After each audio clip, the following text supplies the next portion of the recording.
idea that human beings are created and were placed in a situation where they're going to struggle. They're going to have to deal with very difficult circumstances, very difficult situations, and even people. They're going to have to deal with that, is part of life. And that has nothing to do with, if you had more iman, you wouldn't have these problems. It doesn't work that way. As a matter of fact, the higher your iman, people assume the higher your iman, the problems are going to go away. No, the higher your iman, something else. And that something else is what I hope to explain to you today. To put it as an image, Allah created us and He put us inside of a storm. Okay, like imagine a storm in the ocean. You're in a storm. And the waves are turbulent and you've got your little boat, etc. And you're constantly worried about sinking. And you're worried about those who are sinking next to you. But Allah Azza wa Jal, what does the faith do? It gives you the strength and it gives you the ability to go through the storm, to navigate the storm. It doesn't mean you don't get wet. It doesn't mean sometimes the boat almost doesn't tip over. But you now have the ability to go through it and survive the storm. You see, that's the purpose of our faith, is not to get rid of the problem, but to actually strengthen us so we can go through the problem. One of the most powerful examples of that, and actually before I get into that example, because really at the heart of all of this khutbah today is one phrase from one ayah from Surah Fussilat, and I'll get to that at the end. But for now, I want to give you an example. The two of the hardest burdens that human beings live with are fear and sadness. Fear and grief. Those are the two heaviest burdens that human beings live with in this life. As a matter of fact, when Allah sent Adam alayhi salam to the earth, He told him that when He gives His guidance, فَمَنْ تَبِعَ هُدَايَ فَلَا خَوْفٌ عَلَيْهِمْ وَلَا هُمْ يَحْزَنُونَ. Whoever follows my guidance, they're going to be able to combat fear and sadness, essentially.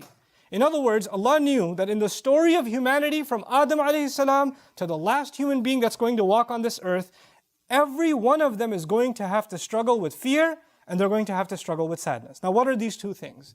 Fear is about what's going to happen in the future. Fear is about, am I going to lose my job? Is what's going to happen to mom? What's going to happen to my family? What are they going to say? What's going to happen tomorrow? What's going to happen with my exam? What's going to happen with my immigration? What's going to happen with this and what's going to happen with that? These fears about what's going to happen in the next few hours or in the next few days or in the year from now or in the future, these fears are small and big and they're all the time. They're a part of us. You wake up afraid. You're afraid you're going to be late to work. You're afraid that you forgot about some task that you had to do or the time's running out. Small fears, big fears. But fear is a constant part of life. It's always there. And what you're afraid of, let's say a student is afraid of failing an exam. Up until the moments of the exam, there's fear, the heart is pounding. And they take the exam. And then unfortunately, they get the result that they failed. And when they fail, there's no more fear, there's now sadness. I mean, there's fear of what your dad's going to do to you, but there's sadness mostly. Right? Now there's sadness about what happened already. So fear is about the future and sadness is about the past. What already took place in the past. And just because it's in the past, you don't get to tell someone, well, it's in the past, get over it. It's done now. You should move on with your life. No, you and I are not in any position to tell anyone that they no longer have the right to feel sad anymore. Our Messenger sallallahu alaihi wasallam continued to feel the sadness of the absence of Khadija radiallahu ta'ala anha for years. For years. Feeling sad is not a sign that you don't have enough faith. He has the greatest faith of all, and yet he carries sadness. Yaqub alayhi salam lost his son Yusuf alayhi salam. And he carries a great amount of sadness. So much so that he cries so much, ibiyaddat aynahu. His eyes turned white. His eyes turned white out of sadness. But that doesn't mean he doesn't have faith in Allah. He doesn't actually have that. And as a matter of fact, he would only cry of his fear and cry of his grief and his sadness to Allah. إِنَّمَا أَشْكُو بَثِّي وَحُزْنِي إِلَى اللَّهِ. I've given khutbah to you about that before. But today I want to talk to you about an extreme case of fear and sadness first. And that's the mother of Musa alayhi salam. I can't think of a more extreme case of a woman who had to do something so incredibly unthinkable. She knows that any minute from now, soldiers are going to break her door and they're going to kill her baby in front of her own eyes. For a mother to imagine the murder of her own newborn baby, unthinkable. And the only idea she had that Allah put in her is you need to put your child in a basket and put that basket, alqihi fil yam, throw it into the river. It's not even nicely, gently put it into the river. Ilqa is to throw. Now when you throw something in a river, the river is moving water. When you throw something in a river, it can flip. It's also the case that a basket may not necessarily float. It may get water inside. It may hit a rock. There are animals inside the water. There are all kinds of things. As a matter of fact, when I used to teach the story a long time ago, I used to give the example, when you see a child go even 2 feet near a swimming pool, not even the deep end, the shallow end, a mother will go crazy. She'll drop everything and push people out of the way and grab her baby.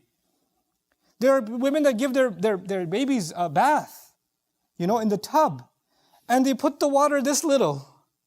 And the baby's like, come on, no, too dangerous. This much is you'll drown. I can't even fit my head in. No, not gonna let you. There's a fear. And this mother has to take her newborn. He can't even crawl yet. He can't even do that yet. And she has to throw this thing into the water. Can you imagine the kind of fear this woman has in her heart when she does that? And when she does that, she can't even look at it and can't even cry and scream, my baby, my baby. She can't do that, because if she does that, the soldiers will know one survived and they'll go after him and kill him. So she has to not even if she looks, she has to look from the side. And then this water is not standing still, it's moving.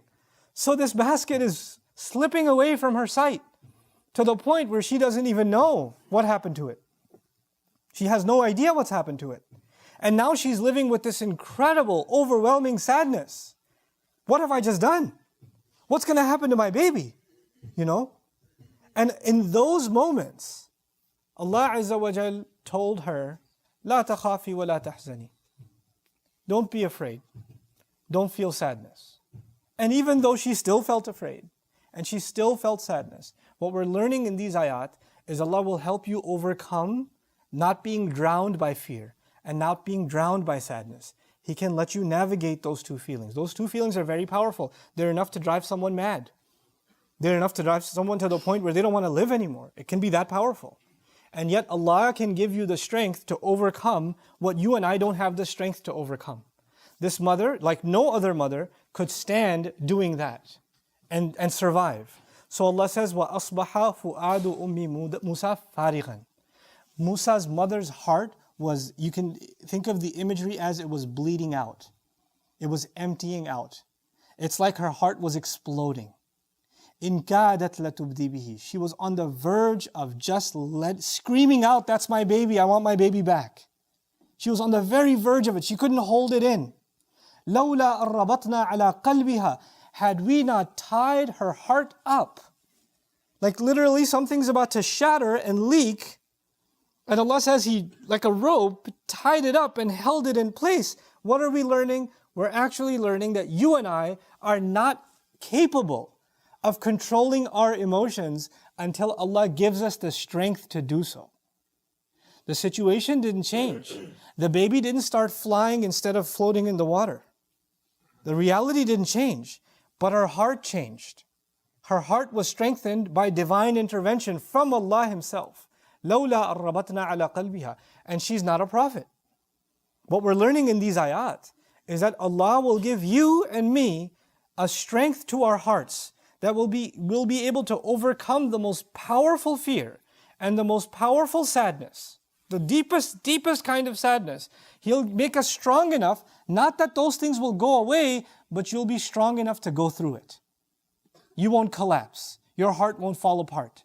And He says all of this, لِتَكُونَ مِنَ الْمُؤْمِنِينَ, so she may be from those who truly believe. She could truly hold on to faith. She won't ever accept that my baby drowned. She won't accept that. She'll hold on to her faith, she'll hold on to hope. As a matter of fact, in this ayah, for her to be a believer actually is the same as for her to be hopeful.